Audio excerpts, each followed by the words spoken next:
Professor, a questão do agro, a questão da agricultura e as abelhas, eu acho assim, não é que não dá para conviver junto. A questão é que não dá para viver sem os dois estar junto. Por quê? Exatamente. Há cálculos, assim, eu não gosto muito de falar em números, mas por volta de 70% de tudo que a gente come, que a gente se alimenta, tem uma parcela de contribuição das abelhas. Seja ela na polinização direta, como a gente já vai dar um exemplo aqui do melão, por exemplo.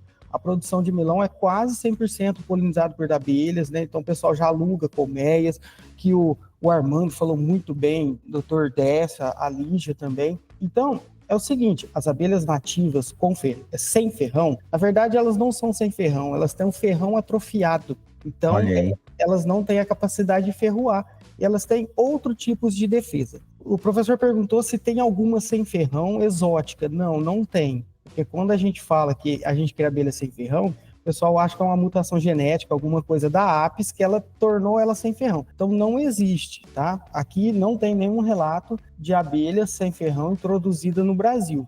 Existe abelha sem ferrão em outro país? Existe. Na floresta do Congo, na Austrália, e são muito parecidas com as nossas abelhas. Tá. Como o podcast é amplo, né, para o Brasil inteiro, até outros países, a gente tem que tratar, assim, um pouco de cuidado, porque talvez a minha realidade não é a realidade dos outros. São por volta de 250 a 300 espécies de abelhas sem ferrão. No estado de São Paulo, é entre 35 e 50. Só no Brasil? Só no Brasil. Caramba, 300 espécies. 300 espécies, entendeu? Que maravilha. Então, professor, é um leque, assim, gigantesco, só que as pesquisas são muito avançadas na questão da apicultura, que a abelha apis, que ela é exótica. Por quê? Ela tem valor comercial. E o que eu falo para o pessoal é o seguinte, só vai ser sustentável se gerar renda.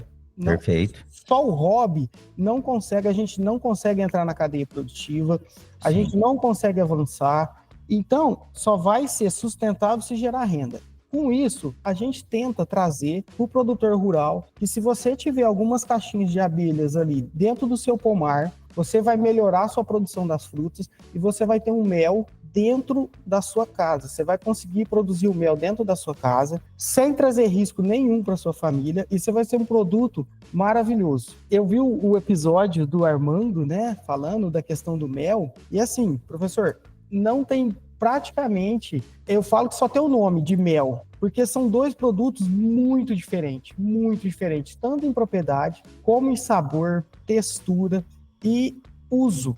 Por quê? O mel de abelha sem ferrão, o professor falou no episódio anterior, há uns episódios atrás, que o mel não estraga. Uhum. Realmente, o mel de apis, né, da abelha apis mellifera, você pode tirar o mel, armazenar, ele já está na umidade certa para ele não estragar. Das abelhas nativas é totalmente diferente. As abelhas nativas chegam a ter 30% de umidade. Então, se a gente tirar o mel da colônia e deixar ele no ambiente, ele não vai estragar também, porém ele vai fermentar. Ele fermenta. A partir do momento que ele fermentar, alguns méis, eles demoram de 30 até 180 dias para estabilizar. E nisso ele vai mudando o sabor. Então é o seguinte, além do sabor do mel fresco, né, vou falar aqui da abelha jataí, a gente consegue ter o mel curado. E o mel curado, ele transforma assim totalmente, parece ser outro produto. Então, eu costumo fazer uma analogia ao queijo, é como se a gente tivesse o queijo fresco e o queijo curado. Foi o que me veio na cabeça na hora que você falou. Então, a gente tem esse produto.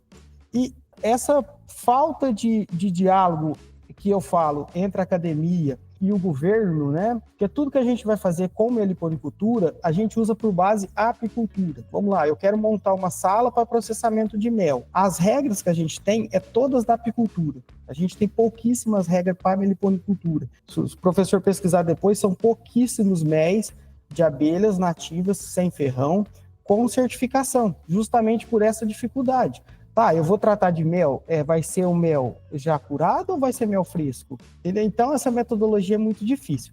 Mas voltando para a questão do agro, o principal parceiro que eu tenho aqui em Morro Agudo é o Sindicato Rural, juntamente com o Senar. Outro parceiro nosso aqui, muito grande, é a CAT, o professor deve conhecer, que é da Defesa Agropecuária. E a gente tem um trabalho de divulgar a questão das abelhas sem ferrão, das abelhas nativas, e da importância também da gente mostrar para as pessoas, porque às vezes, professor, algum tipo de defensivo, ele é indicado por um tipo de tratamento, né, de semente, de solo, só que ele é um inseticida. Então o pessoal vai lá e faz a aplicação. Com isso vai matando as abelhas, tanto com ferrão, sem ferrão, vai matar os insetos, só que aí deixa a desejar a produção e acontece o desequilíbrio ambiental aí que é muito grande, né?